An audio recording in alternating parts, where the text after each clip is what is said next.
Hi Gary. So what we found is you likely have what we class as a grade 1 lateral meniscus tear. We call it degenerative, so it wasn't like this acute incident. So what we need to do is we need to get the hamstring to kind of wake up and start supporting the joint again to stop that annoyance. We need to teach the knee joint to be a knee joint again, and we need to promote some healing with those little rotation drills. This is going to help kind of address some of the tissue stuff around the knee, change a bit of pain, and give you a bit of function back a bit quicker. And then, like I said, test even just a 10-minute, not even too stressful, like a 5 out of 10 run, and then give it 5 days after that to let the joint kind of show its true representation. So what I mean is, say you trigger the meniscus today, it'll probably be tomorrow, the day, and the day after as it kind of builds and shows you the true symptoms.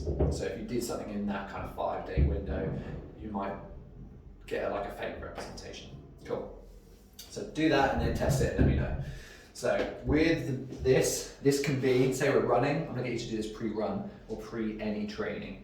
So if you're doing lower body stuff at the moment, what I would like is keep those lunges in, body weight, just tempo it.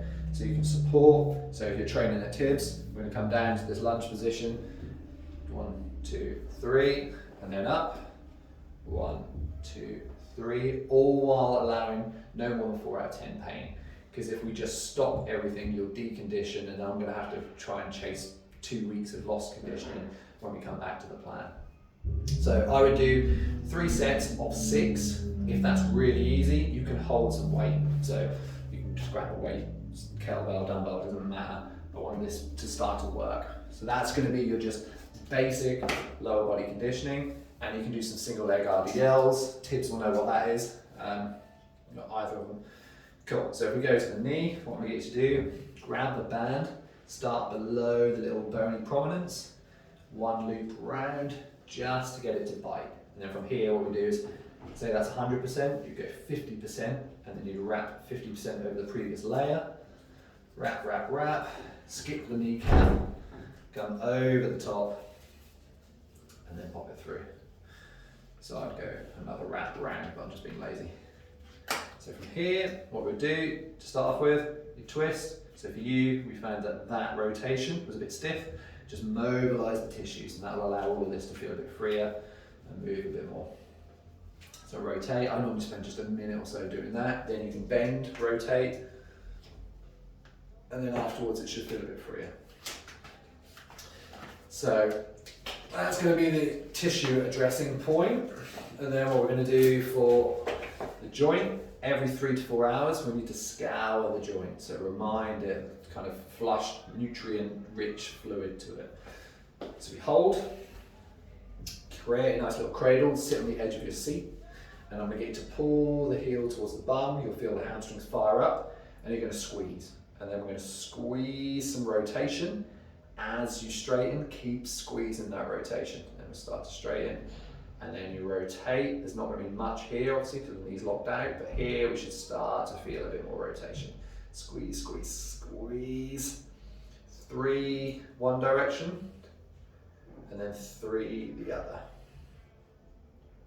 So that's every few hours. That's just going to be your baseline stuff. So once a day. This can be in the evening at home, doesn't really matter. What we're going to do is I'm going to open up the knee capsule and teach it to start to contract. I'm going to show you on the opposite side just where I'm sat. But obviously I want this on the symptomatic side. So on the sofa, foot up, all you're going to do is reach on the inside and then to the outside of the foot. Underhook the toes, big toe knuckles, doesn't matter how you sat up here. And you're going to pull the toes up until the ankle locks, and that will take the stress off the ligaments. And then we're going to rotate the foot in until we start to rotate this lower part of the leg. Hold for 2 minutes with a little bit of, say, 5% encouragement, nothing extreme. If you get pain beyond 4 out of 10, then you just back out of that motion and just let it give it to you. After you've done 2 minutes, I'm going to block, and I'm going to try with the muscles in my leg to crush. So I'm going to try and drive back like that. My hand's going to stop it, and you should just feel a lot of work. 2, 3, 4, 5, 6, 7, 8, 9, 10. And then I'm going to try and pull my toes away from my hand. So you see that creates that little space. hold for 10, block, contract, open, block, contract, open, repeat. As you kind of get into that higher range, you'll notice that the effort level will go up. That's what we're after.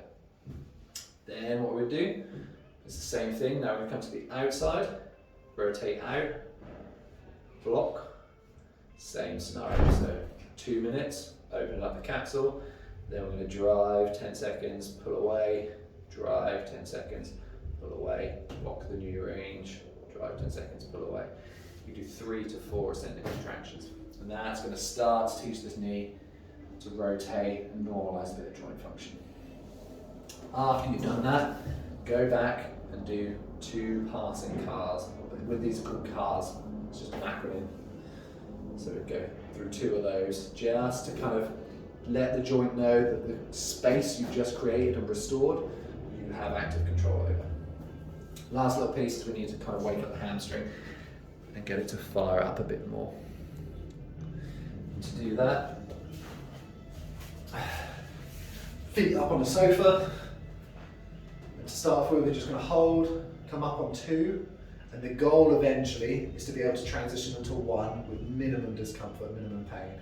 So say we're here, and you can just make this side kind of give you 60% assistance, and then over say the next 4 days, you might start to drop that down to 50% assistance. And then it might be 30% assistance until the point where we're kind of here, relatively pain-free. That hamstring has an attachment onto the meniscus and pulls it back and clears the space as you rotate through the knee, as you flex the knee. So it's pretty important we kind of get that to fire up. Cool. 4 sets of 30-second holds once a day. If you find that the knee gets grumpy, take 2 days off and then come back to it. In the meantime, any questions, let me know.